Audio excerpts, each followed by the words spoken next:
Hey, architecture firm owners and emerging leaders. Get ready for unparalleled insight into the development of a world-class architecture firm and a worldwide organization driving the digital transformation of the design and construction industry. With Build Smart, the podcast that's changing how our profession operates. We share the incredible stories behind innovation in the building industry with my friend and co-host, Patrick McLeamy, FAIA, former CEO of the international architecture firm, HOK. You know, Yamasaki's office or firm lasted during his lifetime. And when he passed away, I think that was the end of the Yamasaki office. Helmut did not want that. He wanted a firm that would live out and grow beyond the founders. In Season 1, discover the untold stories behind HOK's meteoric rise, from 150 employees in St. Louis to a powerhouse with over 1,900 staff members and 27 offices worldwide. You know, they weren't as polite as the Kojima people. That was just boom. And anytime you have a creditor, whether it's Kojima or the bank, that wants their money, unless you can raise money someplace else, you are out of business. Bankrupt.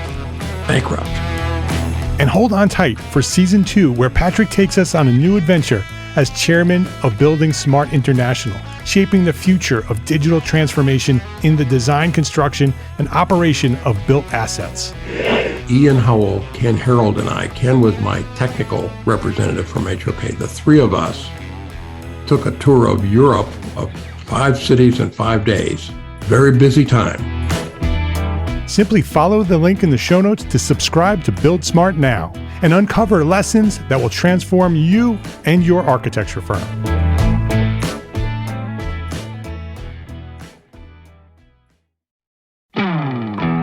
Hey, architecture firm owners and emerging leaders. Get ready for unparalleled insight into the development of a world-class architecture firm and a worldwide organization driving the digital transformation of the design and construction industry. With Build Smart, the podcast that's changing how our profession operates. We share the incredible stories behind innovation in the building industry with my friend and co-host, Patrick McLeamy, FAIA, former CEO of the international architecture firm, HOK. You know, Yamasaki's office or firm lasted during his lifetime. And when he passed away, I think that was the end of the Yamasaki office.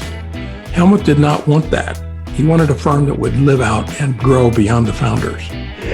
In Season 1, discover the untold stories behind HOK's meteoric rise, from 150 employees in St. Louis to a powerhouse with over 1,900 staff members and 27 offices worldwide.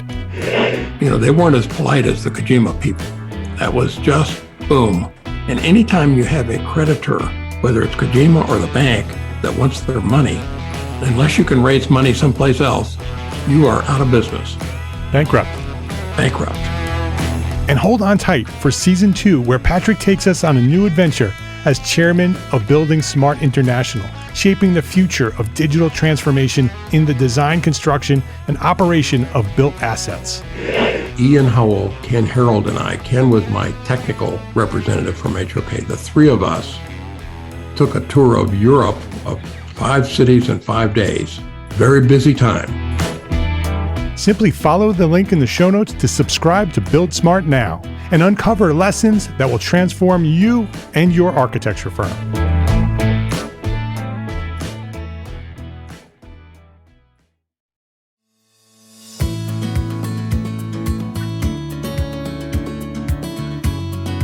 My name is Mark R. LePage, and you are listening to Entre Architect Podcast, where each week I speak with inspiring, passionate people who share their knowledge and expertise, all to help you build a better business as a small firm entrepreneur architect. Alan Pullman, welcome to Entre Architect Podcast. Thanks, Mark. It is great to be here with you today. Oh, this is going to be fun. Alan Pullman is an architect and founding partner of Studio 111, and he believes in the resiliency of cities, taking an optimistic approach to making them more just, more inclusive, and more sustainable for all. Since founding the studio in 2000, Alan has led the design and integration of the architecture and urban design work, including community-driven neighborhood improvements and innovative urban interventions focusing on sustainable mobility and quality of life, such as reimagining what was once largely considered to be downtown's LA ugliest mall as an open-air town center for retail, restaurants, and entertainment. He's also done redeveloping a sea of parking lots around a defunct mall in Nevada into a large urban green. They have been responsible for Long Beach and LA, giving them their first ever vibrant waterfront entertainment zone at West Harbor Project, and tons more projects like that.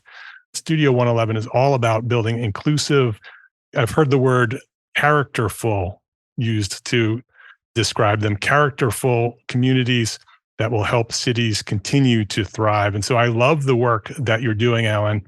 It's exciting to see someone sort of take all of the things that are out there that are either outdated or no longer useful, and rather than tearing them down and throwing them into the landfill, using them and creating them, not only just using them for other uses, but making them thriving, vibrant architecture. So it's exciting to see the work that you do, and I'm really excited about this conversation. Yeah, I am too. I'm excited to talk to you, Mark. All right, let's learn more about you first, Alan. I'd love to learn about your origin story. When did you discover your passion for architecture, and maybe who or what inspired you to get started? Listening to your podcast, I think a lot of us have a very similar origin story. As a kid, growing up in suburban New York, I loved to draw things, cars. I loved to build model airplanes. When I went into high school, I took a mechanical drawing class, and I really loved that. And that just led me to think I want to do something creative. I think my parents would have been happier if I became a doctor or a lawyer, but I just felt like that's also common in the architect's origin story. Right? So a lot of us have these similar stories. I mean, I've heard a lot of your guests talk about like loving to draw cars. So I was really into that. I didn't even know that there was such a thing as a car designer. I didn't even think about that. I barely knew really that there was somebody designing buildings that was called an architect. But we had a neighbor who had a son, and he was going to architecture school. So I had this vague idea about architecture. I knew I wanted to draw. When I was in mechanical drawing, I thought, maybe this is what an architect does. And I had a chance to go to a summer, when I was in 11th grade, I took a summer class at Pratt Institute. And it was for high school students to sort of get them an idea of what architecture school was like. So I took the train into Pratt. And I didn't love the class, but I remember at the end, the teacher came up to me and said, you should be an architect. And I thought, well, maybe I'll go to architecture school. That's how it went. I found out later she said that to every single person in the class. So it was a great recruitment tool for Pratt. But I did. I applied to architecture school, and I ended up going to Syracuse University. And I still wasn't sure I wanted to be an architect, but I thought going to architecture school sounded great and interesting. And it's really where I started my development as an architect. But I'll tell you, I was a terrible student, and I barely graduated. It took me 6 years to graduate from architecture school because I did not understand the role of school. I didn't understand what school was about. What did you struggle with at architecture school that was so difficult? So when I was in high school, I was a pretty good student, not the best student, but a decent student. And academia, though, it intimidated me greatly. And these professors, they intimidated me. So I thought what I need to do is show them how smart I am. I thought school was about showing how smart you are versus me not being smart, but learning. So what I did is I tried to not make any mistakes because I could draw really well. I'd start every design project with a pretty good review because my drawings were decent. And then once I got a good review, I'd freeze. I would stop right there because I didn't want to show them I really didn't know what I was doing. So rather than saying, I don't know what I'm doing, let's make a lot of mistakes and learn from that. Right. I just wouldn't do anything. And I barely finished every single design project I ever had. That's a good lesson learned. I'm sure, looking back on that, that's learning from not knowing, right? Knowing when to ask questions, knowing to find the person or the resource that can show you what you don't know rather than just hiding it and never knowing. Exactly. I wish I had learned it while I was still in school. It took me many years to really look back and figure out what was going on because it really, truly was a struggle. And so when I graduated, and I did finally graduate, I ended up with this weird, both high self-confidence as myself with my talents and a very, very low regard though, and insecurity about if I could actually do this as a career. So at the point of graduation, I had no idea if I could become an architect. I really didn't know. And what I did, given that weird combination, I just took the first job I could get. And it was at a commercial firm. It was a very nice firm. And I started working. I said, well, maybe I could figure out how this could work in the working world. And I worked at a series of commercial firms. And I was actually much better in the working world than I was in academia. I wasn't as intimidated. Even clients didn't intimidate me. And I muddled along and I ended up doing okay. I think I ended up at the first firm I worked at was a commercial firm, and I led to another commercial firm and then led to another commercial firm. And, after about a decade in, I was pretty good at what I was doing. And I was working for a firm that was doing large scale commercial projects, mostly retail centers. And I was pretty good at it. My clients liked me and my bosses liked me, and it was going okay. But there were things that I was feeling weren't quite right. And I wasn't sure I was aware enough to understand where I wanted my career to go. I felt like I was in a career, but I wasn't controlling a career. It was kind of interesting. And after 10 years or so, at that point, though, I had gotten married, I had a child, I had a house and a mortgage. So I really thought, well, I just have to just keep on going forward. I don't know where that is, but I just was muddling along, I would say, for many years in my career. So when you went into the profession, you grew up in New York. Where in New York did you grow up? You said suburban. And Long Island. Long Island, okay. And I went to school upstate. So New York boy, you went to Syracuse, upstate New York. Yeah. My son went to Whitman. He just graduated a couple of years ago. Wonderful. Business school. Yeah. And so I know Syracuse well. Yeah. And so were the firms that you worked in also in New York? Were you in New York in your early career? So I worked in New York City at a firm called BBG, and they did commercial projects in hotels. And I got that job through a friend who had worked there, who went to Syracuse. I was really so insecure. I wouldn't even apply to the big, SOMs or KPFs. I was so really not sure I could get a job there. So I had this job and it was great. And I think I was doing well. I remember walking into my boss's office one day and saying, I need more money though. It's very expensive to live here and I want to stay in Manhattan and I need a raise. And he said, I have a better idea. Why don't you move to Queens? And I said, I really feel like I deserve to make more money. I think I could go out and get another job nearby for more money. And he said, you might be able to do that. Maybe you should try that. So I kind of thought, well, I guess I'm not doing as well as I thought I was. And actually, you know what? I'll have to tell you, he was right. I couldn't get more money. I interviewed, I couldn't. And at that point, somebody said, you should maybe think about moving to LA because you'll have more experience building things or doing a lot there. And then, work there for a few years and come back and you could write your own ticket. And I took that advice and I moved to LA with very little planning just to try something new. I had grown up in New York and worked in New York and I was ready for a little adventure. And I've been here ever since. And that was 30 years ago, more than 30 years ago. So that was before your family? Yes. Okay. Yeah. I worked in New York for 2 years and then I moved to LA. And I met my wife out here in Los Angeles. Got it. So you spent a couple of years in New York coming, once you graduated from Syracuse, then went to the West Coast to LA, worked for some more firms there as well. Yeah. Similar types of firms. Exactly. And then, so how did you end up with your own firm? What's the story from working at those commercial firms in LA to starting Studio 111?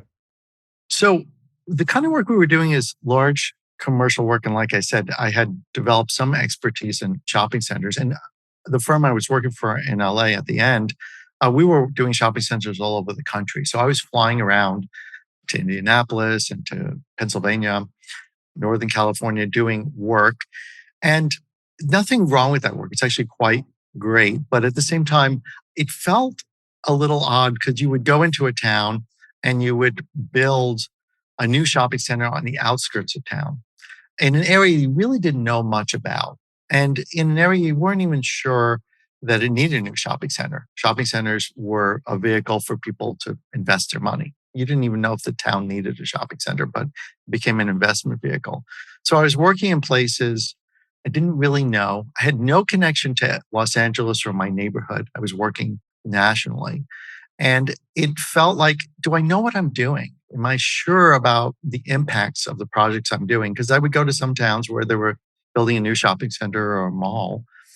And there was a quite lovely downtown that I knew might suffer because of the shopping center. Yeah. And they did, right? And they did. And not only that, but it was not just the physical sort of taking out of money of the downtown, but the local economy, because a lot of these downtowns were local business people that were part of the local economy, part of the local social scene and cultural scene. And we were maybe not helping them, we were hurting them. So it felt not very fulfilling, Mark, even though it was a paradox because I was very good at it. And yet at the same time, it was unfulfilling. Yeah. And then randomly, my boss came in and said, I have this weird opportunity for you to do a facade improvement project for the city of Long Beach, which is the city in LA County where I lived. And it was to renovate a series of storefronts. And it was only like a few blocks from where I lived. And I jumped on that opportunity to try to win that project. And I did win that project. And then I worked on that project. And I really threw myself into it. And really one day, literally one day, a light bulb went off. It said, here I am working in my own community, helping local businesses, which I didn't even know existed, helping them. They need the help. And we're building something, not tearing down old buildings or not building on vacant land, but restoring existing places. And the light bulb was like, this is what I want to do. This is what I'm meant to do. And now I have to find a way to do that. So that's really how I came about forming Studio 111 with that insight into this is really what fulfills me as an architect. Yeah. What a great story. I love connecting dots. And that's why I love this podcast, is because I could invite somebody on, ask them their origin story from the day they learned about architecture all the way through to where they are now, and be able to sort of connect the dots back. And I could imagine that when you were doing the malls and you were feeling the way you were feeling, getting away from that work and finding this new building type or this new use that becomes much more purpose-driven and much more focused locally fulfills you. That at the time you probably felt, oh, now I don't have to do that work anymore. I can go do this other work that makes me happy and gives back to my community. But now if you look back and connect the dots, you can see all the work that you've done up to that point where that purpose-driven work began. All of those other dots had to be connected. So true. Right? You had to have that experience. You had to have made those connections. You had to work for those types of firms in order to get to the point where you can take all of that experience and network and connections and give it to the type of work that you do today and build this firm, Studio 111, to be able to focus on that forever. And that becomes the rest of your career. Absolutely. That's exactly right. And I'm glad I listened, was listening to myself. Yeah. And I think I was patient. I felt like I think I used the word muddling along, but maybe it was about also giving myself patience to find the way that it would come, and that I had to have faith that eventually with insight, I would find that pathway. And when it happened, it felt very meaningful, very clear that I had to do this, but it wasn't so clear how I would do it. Right. Because at the same time, I didn't feel that I could just quit my job and put up a shingle. I still had my wife and kid and mortgage. And I thought, how am I going to do this? What's the best way to do this? And the first thing I realized is I was traveling quite a way, commuting. This is before work from home and all the flexibility we have now. I was traveling quite a way to work in LA, but live in the community of Long Beach. And my first thought is I need to be closer to home. I need more time to spend with my family. It was an integration of my life to do that. And also, I need to connect to where I lived and places I cared about. That was the other thing. I really wanted to work in areas I really cared and could connect and understand what I was doing. So I thought, I'm going to have to quit my job. I had this idea. There was a firm that was very similar to the kind of firm I was working for, doing the same kind of commercial work that I was doing in Los Angeles. And it was here near my house. And I sent them a letter. I said, I'd like to maybe join your firm. You do the work that I currently do. You do it really well. I'd like to join your firm, but I have no interest in continuing doing this work. Would you like to talk to me? But an interesting Yeah. way of presenting yourself to a potential employer. Well, I felt like at this point, there was not much to lose. I Yeah, could just try this. fantastic. And I did that. And they actually called back and said, we'd like to talk to you. So I went in there and I was pretty clear. I think you guys are great and you're very successful and you're doing great work. I don't want to do that work. I have this other idea. I feel like we need to reinvest in our communities, not build new, but rehabilitate what we already have. And I think that cities have been sprawling for a long time. I think there's going to be a return to city centers and a return to making cities livable again and restoring corridors and districts that have been forgotten. And that's work that really is meaningful to me. And I'd love to do that. And I'd like to do it here maybe. And they were like, that sounds interesting. Why don't we try it? It was very light. And it was like, let's try it. Let's do it. When was that? What year was that? That was about 1999. It was a while ago. But in the development of modern malls is still at its height in 1999, right? It still was going on. Yes. But the writing was probably on the walls that these downtowns were starting to fail, and that the idea that these towns are going to have some sort of rebirth in some way was starting to show, right? That those downtowns were in need of help. Absolutely. You saw the beginnings of the discussions about smart growth and urban infill. The Congress for New Urbanism had, put out their principles. Yes. So people were starting to think about cities. We didn't talk the way we talk now about the age of the city or the return to cities as much as we have since then. But the writing was on the wall that things were going to change. Demographics and lifestyles were going to make us rethink how we did traditional development. Yeah. So when I joined the firm, I was very clear, okay, we're going to do all this new work. And for a year, I put out RFPs and responded to RFPs and chase work and didn't get anything. It was kind of a dud. Oh. Let's take a quick break to say thank you to our sponsors for their support of this episode. Accurate data is crucial, especially in today's business environment. Outdated and inaccurate data leads to turnarounds, delays, and rising costs.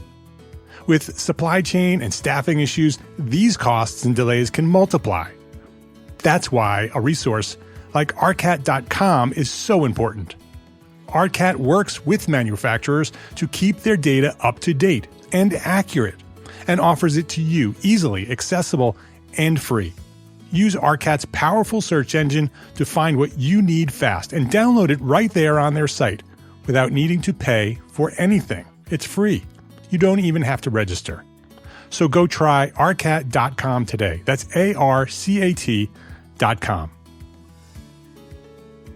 Unlock your full potential as an architect business owner at Entre Architect Network. Since 2013, Entre Architect has been the premier membership community designed exclusively for small firm entrepreneur architects like you. Join a vibrant community of like-minded professionals and gain access to a wealth of resources, mentorship, and support. From comprehensive courses to expert guidance, Entre Architect Network equips you with the necessary tools to thrive in your career. Master business strategies, enhance your marketing techniques, and excel in project management, all while fulfilling your continuing education requirements along the way.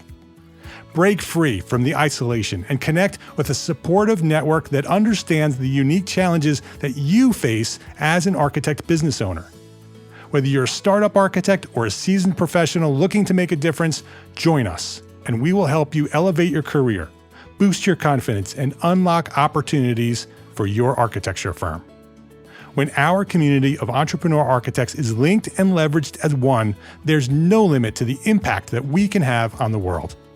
Visit entrearchitect.com today and become part of our thriving network. Unleash the full potential of your architecture business. Join Entre Architect Network today, the premier global business organization for small firm architects. Learn more at entrearchitect.com.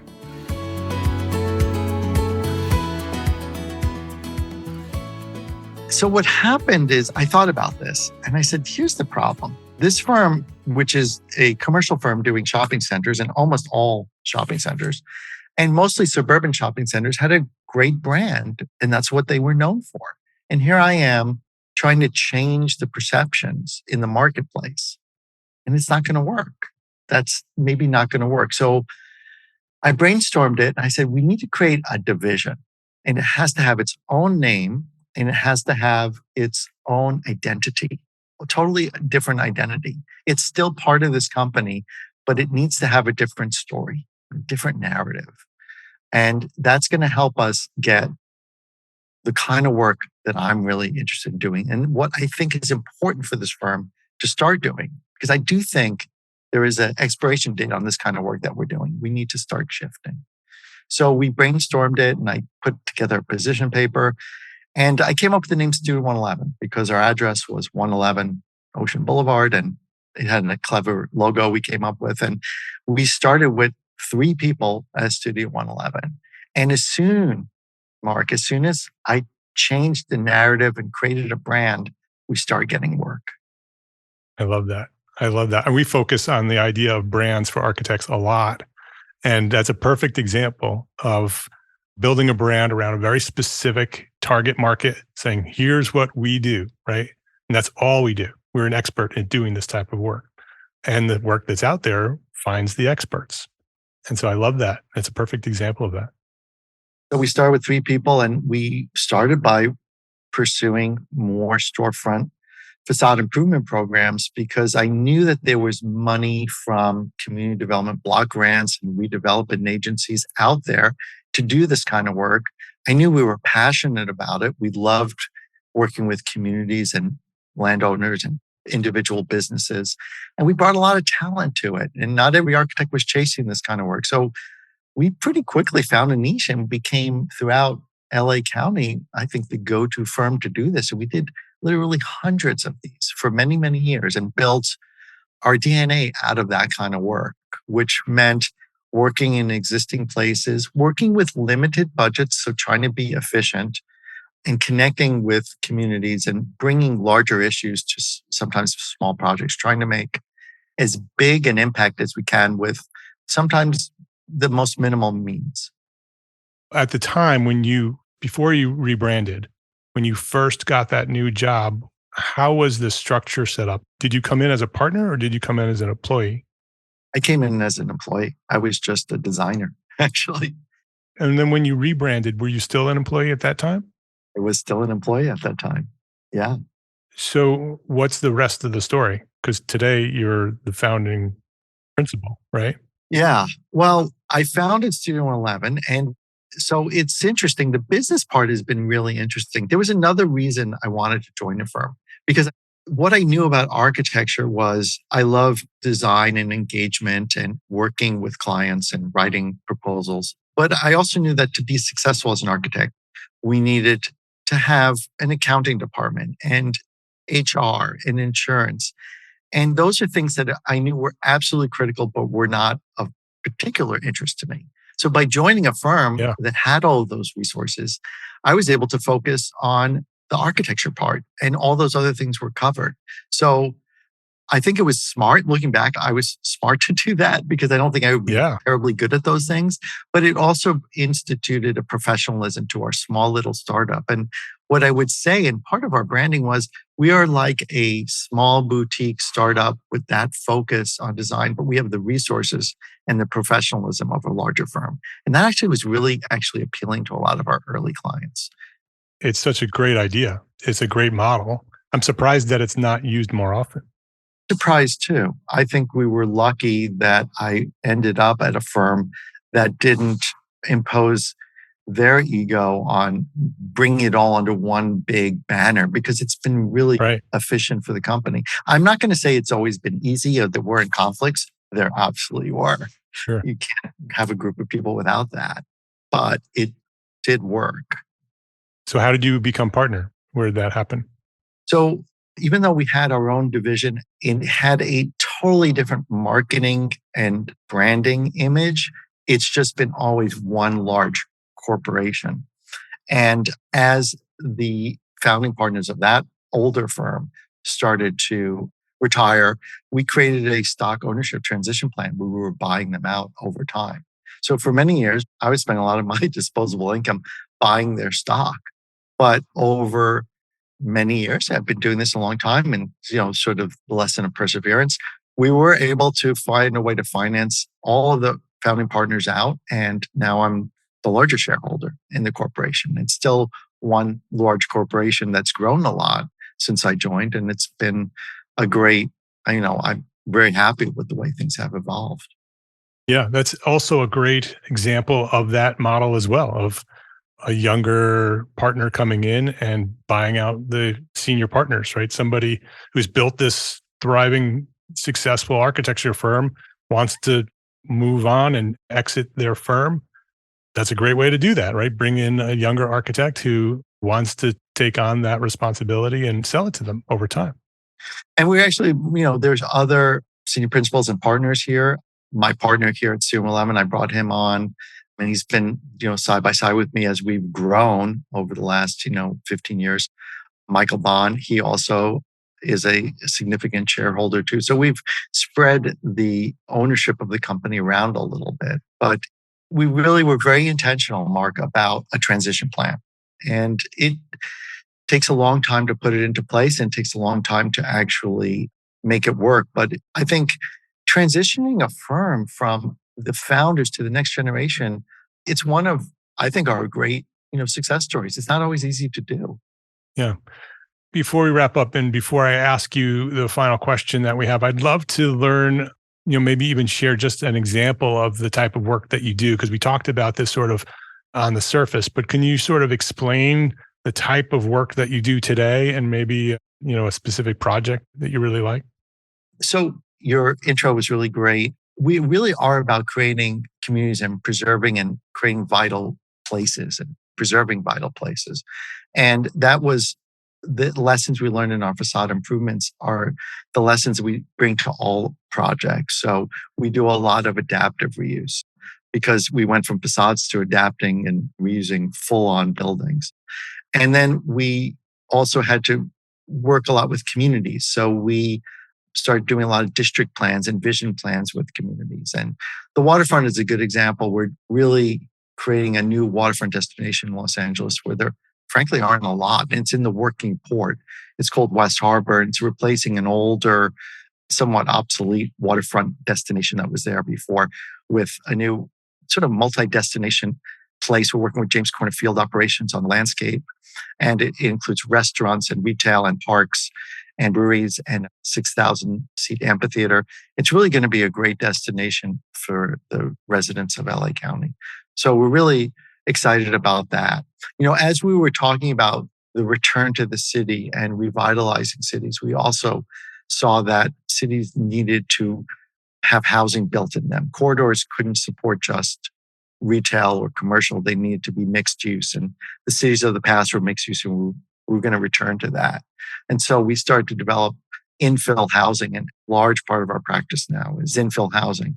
But as cities started to get very expensive and growth happened and gentrification happened, we saw the need for affordable housing. So now we're really focused on providing affordable housing in cities. And we're looking at ways of making that housing affordable through working with nonprofit developers, but also modular construction. So we wrapping up a series of modular housing projects for those formerly homeless and permanent supportive housing for veterans.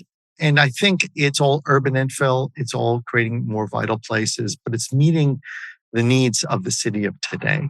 So those are just some of the work we're doing. And it ranges from everything from doing streetscape improvements and parklets to a 2 million square foot new redevelopment of an obsolete industrial area in downtown Los Angeles. So it's very varied. We didn't want to be about a typology. We wanted to be about something broader, which we call community. And that has opened up so many opportunities for us.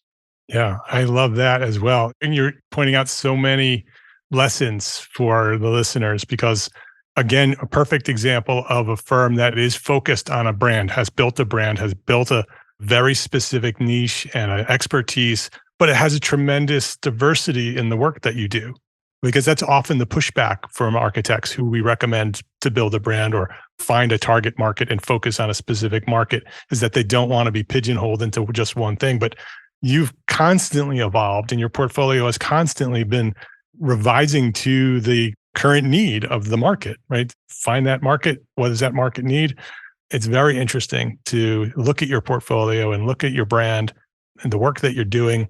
The thing that I love most about your story is that you had done that work designing the malls throughout the United States, right? And that they are still there. Many of them are still there. Lots of them are now being torn down and thrown into landfills. You're seeing that throughout the country because malls are obsolete. They're no longer being used. And so there's lots of empty ones. And so it's such a redemption story to see Studio 111 taking that work that you were doing back then and using that work, rehabilitating that work and finding new use for it. And like I said in the beginning, not only just finding a use for it, right? Just plugging in some other use, but redeveloping it and redesigning it and making it some fantastic place where people want to be and thrive. It's such a great story and it's such great work. So I appreciate you for doing it and for sharing it with our listeners. Thank you so much. It's nice to hear that. I mean, one very quick last story about that is that there's a mall near us that the developer said, we want to turn this mall, single-use center, into a real community. Let's find a community architect. And they actually did a web search and they came to us. They found us through community and they said, we didn't want to hire a mall architect or somebody that knew retail. We wanted somebody focused on community. I didn't want to tell them about my whole history. I said, I'm glad you found us. Exactly. So it's a good story. Thank you very much. Exactly. I love it. Before we wrap up, Alan, I'd love to hear your thought on the one question that I ask all my guests. What is one thing that a small firm architect can do today to build a better business for tomorrow? One thing, I guess from my own experience, it would be to really spend time thinking about your narrative. Everyone loves a story. You need a story. Yeah.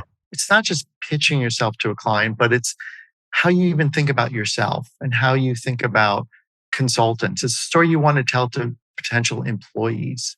So I think it takes time and effort and deep thought and work. And it's hard to do. You know, one of the hardest things about being a small architect is that you're constantly toggling between this big picture thinking about who you are and just the daily tactical work, jobs and doing that you have to do. And I really can commiserate. That's hard, but I would urge everyone to take the time to do that big picture thinking. Think about your narrative. Everyone's going to come up.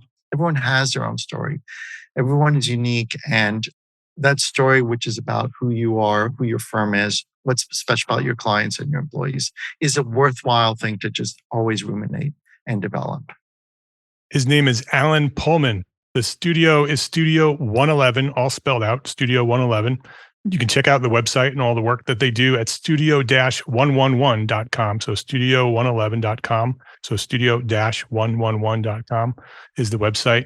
Alan, thank you. I appreciate you for the work that you do, for sharing your story. It's a fascinating story of the New York kid who didn't really feel comfortable doing what he was doing, finding new ways and just sort of kept moving forward in the direction that just felt right and landing where you are today, doing fantastic work, making the world a better place through the work that you do. So I appreciate you for doing that work and for coming by here and sharing your story at Entre Architect Podcast. Thank you, Mark. Thanks for having me. Thanks for having me share my story. And thank you for your work and helping architects think about their firms and do better. Thank you, Alan. I appreciate that. If you liked this episode of Entre Architect Podcast, please share a 5-star rating, write a quick review, and share a link to this episode with a friend, because that is how Entre Architect has grown to serve thousands more architects just like you. By sharing a rating, write a review, share a link to this episode with a friend. I appreciate you for that. Thank you to all our sponsors for this episode, ARCAT and Entre Architect Network. Links to sponsors and all the resources we discussed today are available at the show notes for this episode and every episode, found at entrearchitect.com/podcast. Entre Architect is a member of the Gable Media Podcast Network, the next evolution of interactive media and resources for the AEC community and beyond. You can now earn continuing education credits for listening to this podcast. Select episodes of Entre Architect Podcast are approved for AIA continuing education credit. Learn more about our new Gable Members program at gablemedia.com/members. That's GABL media.com/members. Thank you for listening to this episode of Entre Architect Podcast. My name is Mark R. LePage. Love, learn, and go share what you know.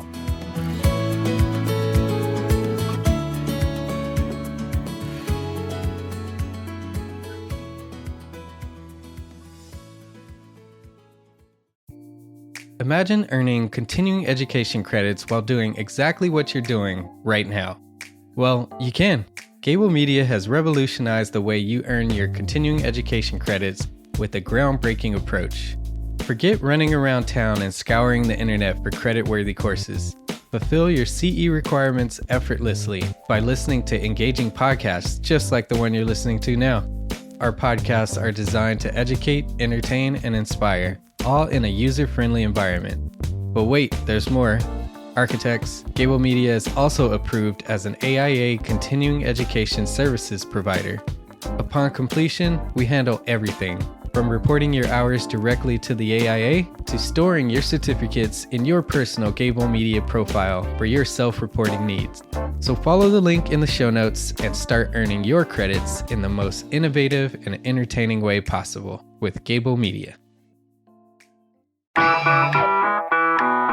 Attention architects and creative minds, get ready to supercharge your brand with Build Your Brand, the podcast that's unlocking the secrets of branding success for creatives. Hey there, it's Mark R. LePage, founder of Entre Architect, and I'm inviting you to join my friend, architect marketing expert Jeff Eccles at Build Your Brand podcast, where he explores the captivating stories of the world's top brands and transforms their lessons into powerful moves for small firm architects and creatives like you. In Season 1, Jeff shares the thrilling tale of Southwest Airlines, where he dissects their journey to the summit and distills it into strategies tailor-made for you. It's important to keep in mind that companies like Southwest compete in the real world, just like you, and face real-world challenges, just like you. You might be surprised at how similar those challenges are to the struggles that you grapple with on a day-to-day basis. Don't miss out on your blueprint for success. Subscribe, tune in, and let's build your brand together.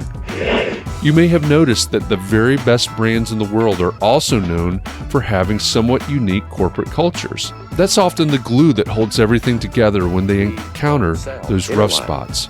We don't do it because it inconveniences the passengers to whom we are primarily dedicated, the short-haul, frequent flyer.